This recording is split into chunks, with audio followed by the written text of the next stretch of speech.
Hoje, no Jornal em Folha, você vai ver A historiografia das pandemias, o impacto das pandemias e as adaptações, agora no Jornal em Folha.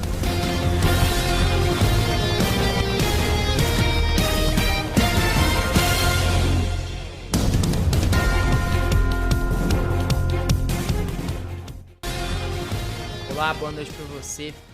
Hoje eu vou entrevistar a professora Magda, ela é professora de História no IFTM. Nós vamos discutir hoje sobre a historiografia das pandemias.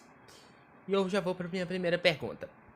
Vivemos um momento histórico que apresenta desafios constitucionais, sociológicos, psicológicos e comportamentais.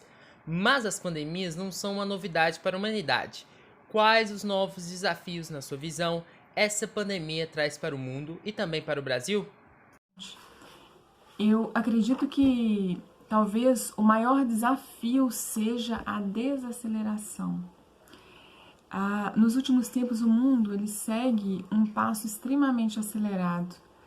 E isso na escola, no trabalho, no mundo dos negócios, no alcance das informações.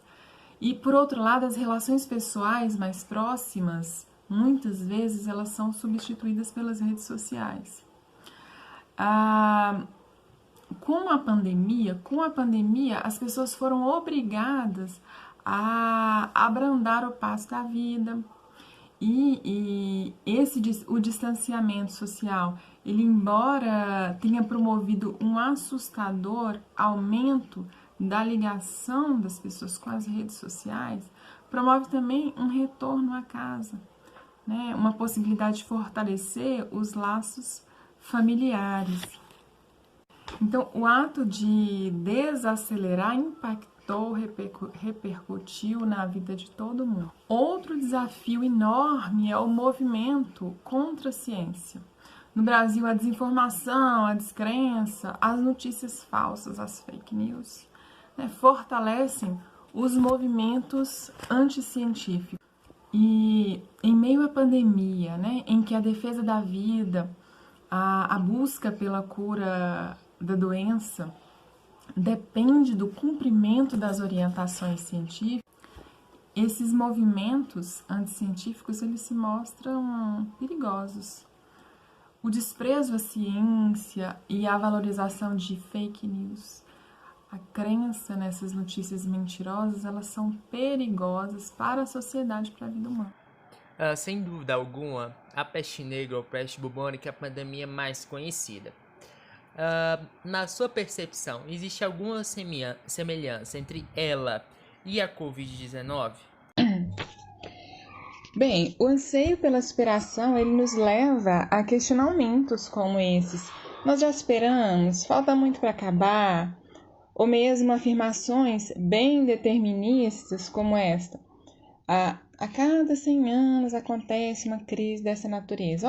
Em 1918 tivemos a crise espanhola, aí vai voltando. É normal isso acontecer. Enfim, como se houvesse um protocolo elaborado para a superação, como se, já aconteceu há 100 anos, não vamos ver o que aconteceu, qual foi o protocolo, qual foi a receita para superar. A gente esquece que nós nos esquecemos que vivemos em épocas diferentes, com avanços científicos diferentes e com alternativas que também se apresentam de modo diverso. Mas uma coisa a gente pode afirmar: a Covid-19 é uma crise com precedentes, né? Houve sim outras grandes crises sanitárias na história da humanidade, e que não foi só a peste negra, né? Há uma lista. Mas em comparação à peste negra, a pandemia da Covid-19 atingiu um território bem mais amplo. No caso da peste negra, há um grande sofrimento que já havia marcado as populações desde o início do século XIV, com uma grande fome assolando especialmente o noroeste da Europa. Depois da fome, veio a peste, no mesmo século. Em 1315, há alguns autores que marcam essa grande fome, e aí em 1348 a peste chega. O território da Covid, ele é um território que vai além daquele circunscrito à crise da peste negra.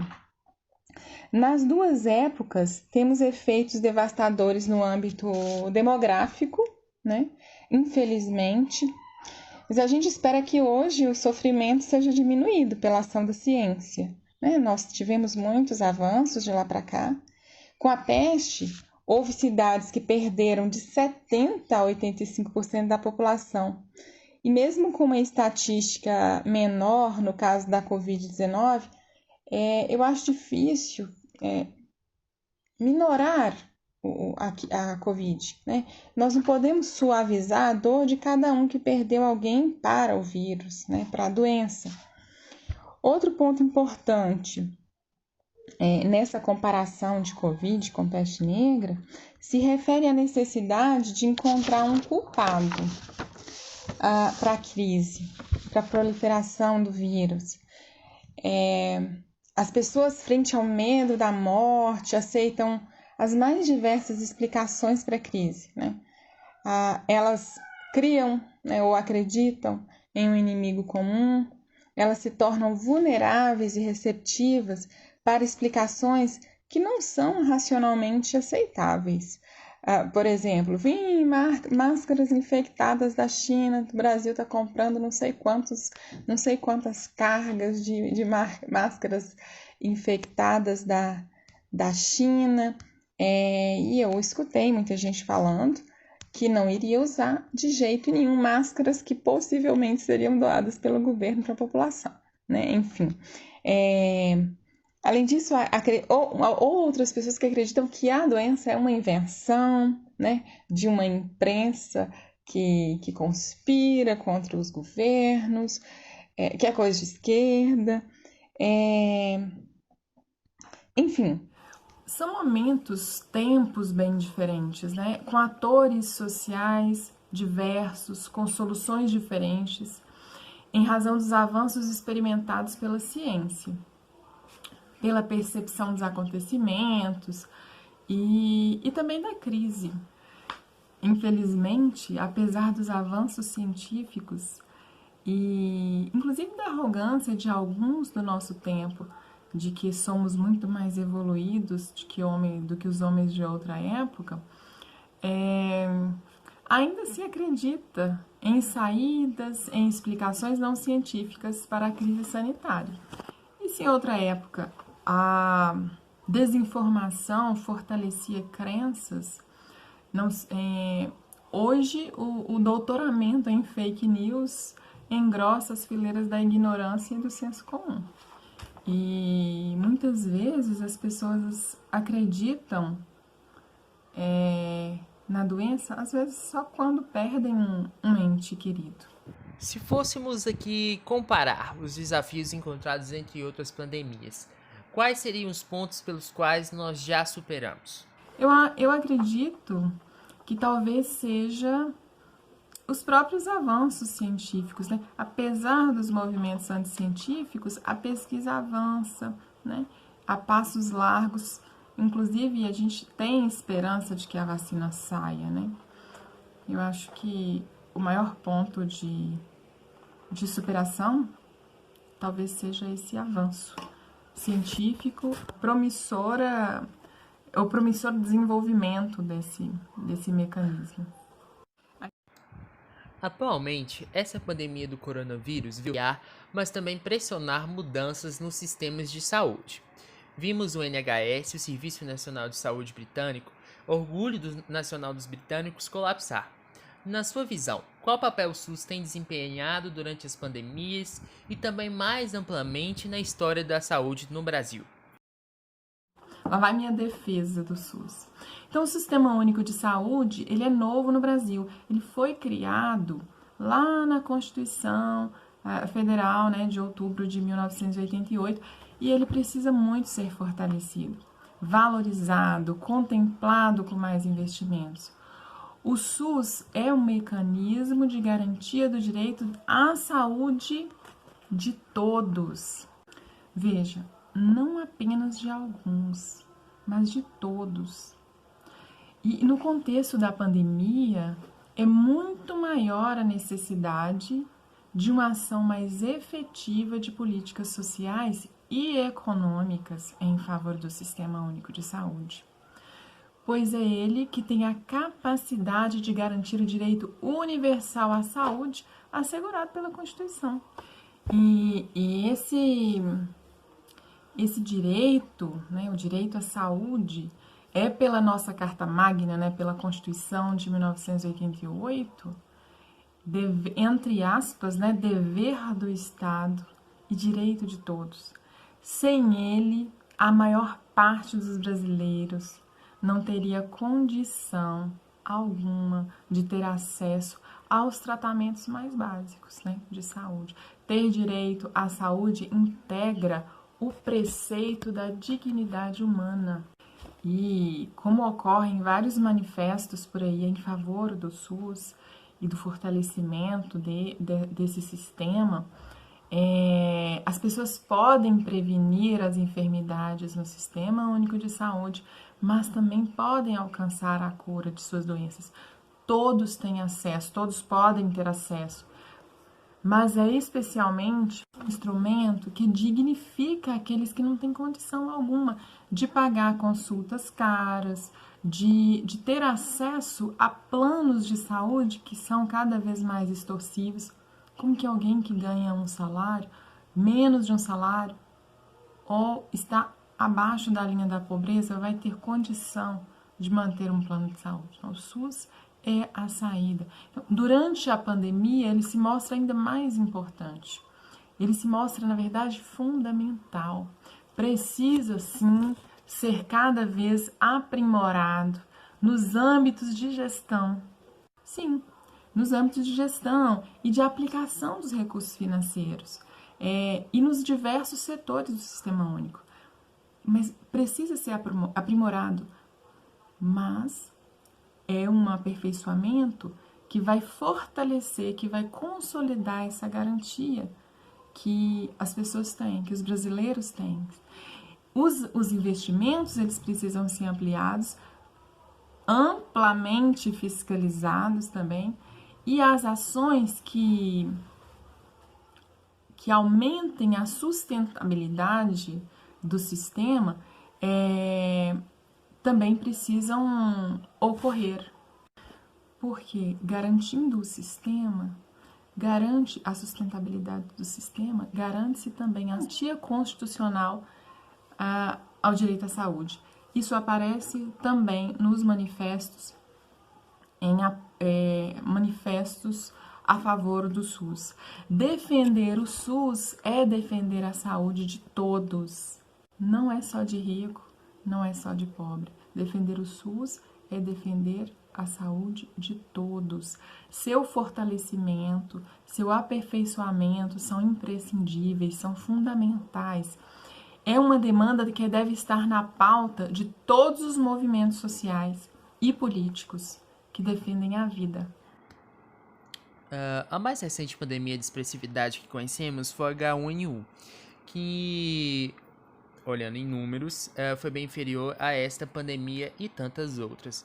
A senhora acredita que, olhando desde as primeiras grandes pandemias do século XIX, seria possível a pandemia que fizesse as economias mundiais entrarem em tamanho colapso?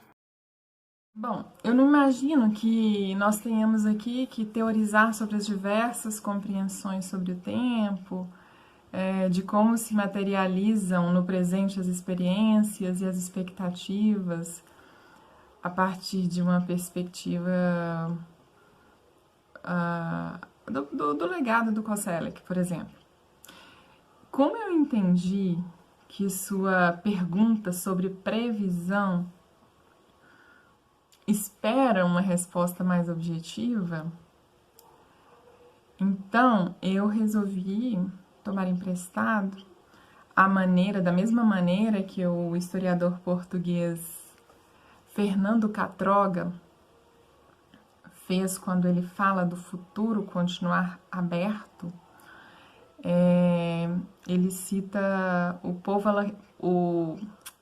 Paul Valéry, que é um poeta, escritor, filósofo conhecido, e eu vou fazer uso dessa frase, né? Prevejo, logo engano-me. Na historiografia das pandemias, existe alguma lição boa que as pandemias nos trouxeram, seja no contexto de comportamento, até mesmo de cuidar de si? Qual papel os historiadores e a história têm nessa pandemia na sua avaliação? Enfim, de maneira geral. Eu coloquei assim, a ciência, ela é protagonista nas saídas para as crises sanitárias. É a ciência, né? O protagonismo é dela. Por isso, o apelo para a valorização das pesquisas científicas e para que se sigam as recomendações técnicas, as orientações sanitárias, o isolamento, o distanciamento, né? O uso da máscara, né? Lavar as mãos, o uso do álcool gel, a manutenção da quarentena.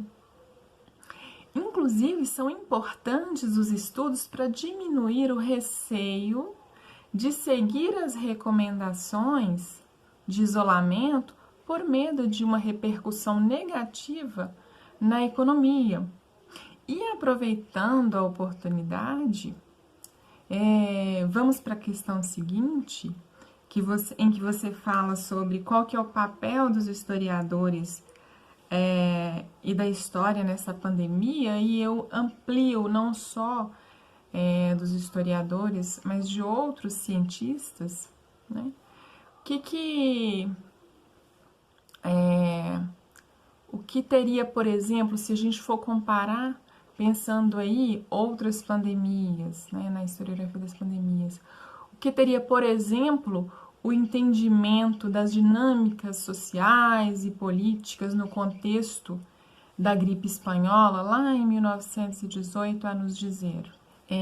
Saiu recentemente um estudo que foi realizado por economistas, mas que, pelas fontes que eles utilizaram, poderia sim, tranquilamente, como há outros trabalhos em história, poderia ser um trabalho de história, né? E esse estudo que foi publicado em 5/6, né, agora, neste mês de junho, ele, inclusive, repercutiu nos meios jornalísticos, foi feita referência a ele, lá a BBC fez referência a ele, e existe o artigo lá disponível para quem quiser estudar, que ele mostra que dezenas de cidades americanas, os estudos foram feitos com documentos relativos à gripe espanhola e o enfrentamento lá em 43 cidades. E essas cidades americanas que seguiram os critérios de isolamento social e outras orientações sanitárias para a redução do número de óbitos, essas cidades tiveram êxito. E não só na redução do número de óbitos, elas que tomaram as providências sanitárias, de seguir as orientações sanitárias lá no início, elas obtiveram um sucesso, um ganho também no âmbito econômico, na empregabilidade, no pós-crise, na recuperação de bancos, do comércio. E esse sucesso não foi só na contenção, na redução do número de mortes, mas também a análise ela acrescenta esse dado que a aplicação das medidas restritivas também foram benéficas no âmbito econômico, né? Ao fim da pandemia, mesmo a partir de já em 1919, né, que o surto maior nas cidades estudadas foi em 1918, os setores econômicos, alguns setores significativos, né, do âmbito econômico, eles se recuperaram mais rápido, especialmente naquelas cidades onde houve uma atenção maior à orientação sanitária. Esse foi um estudo de economistas, como eu disse, né, mas poderia ter sido de história. E como existem vários dessa natureza, né, com as mesmas fontes aqui sobre os efeitos da crise espanhola no Brasil ou em cidades específicas do Brasil, de Minas Gerais, como tem, por exemplo, recentemente eu li sobre os efeitos da crise espanhola aqui em Montes Claros, né, que foi elaborado pelo professor César Porto, da Unimontes. E aí pode-se compreender minimamente que nós, como historiadores, nós podemos colaborar para a compreensão de como as sociedades que enfrentaram as pandemias formularam as soluções para as crises.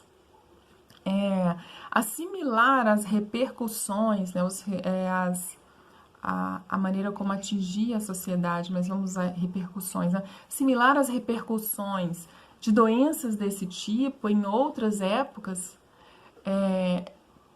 não só na perspectiva da saúde, mas vamos pensar aí nos âmbitos político, econômico, social, concorre para a percepção de um melhor caminho a ser tomado hoje, né? O que funcionou lá? O que não funcionou? As instituições governamentais podem lançar mão de estudos dessa natureza para o controle da patologia, para a recuperação econômica, no período pós-crise. Pode perceber, inclusive, que em alguns casos, comprovadamente, fechar o comércio, reduzir a circulação de pessoas, favoreceu em vez de prejudicar o setor econômico, como foi o caso do estudo que foi lançado, né, que foi publicado recentemente lá nos Estados Unidos, como eu falei anteriormente. Bom, qual a receita, observando que as sociedades passadas fizeram para minorar os efeitos da crise? Eu não acredito em receita. Eu acho que não há receita sem aresta, né? Nós estamos falando de uma pandemia em uma época específica, com atores sociais específicos, com avanços científicos diversos. Não tem uma receita pronta. Eu acredito que se houvesse uma receita, alguém já teria aplicado essa receita, né? Para superar a crise. Eu acredito que há caminhos que a ciência tem apontado para a superação, né? Até que a própria ciência avance e possa distribuir, né? E os órgãos governamentais possam distribuir vacina para todo mundo. Bom, e nesse sentido, pela história, o conhecimento dos processos nos mais diversos âmbitos da política, da economia, da sociedade, nos mostra que nós precisamos confiar, valorizar e patrocinar a ciência, patrocinar as pesquisas, né? Eu acho que precisa ser consolidado isso entre todos, que é a pesquisa científica que tem o condão, que tem o poder para chegar a um fim favorável, um fim favorável à vida da humanidade. E aí, nessa apologia à ciência, nessa valorização da ciência, não acreditem na ciência. Minha consideração final, obviamente, cuidem-se, né? Informem-se, não se baseiem em memes do Facebook, do Instagram. Use a internet, sim, para ler artigos científicos, para conhecer, para adquirir conhecimentos técnicos sobre o assunto. Gente, ignore as soluções provenientes do senso comum, não resolveu, né? Não resolve o senso comum. O que vai promover a saída é a pesquisa científica. Acreditem na ciência.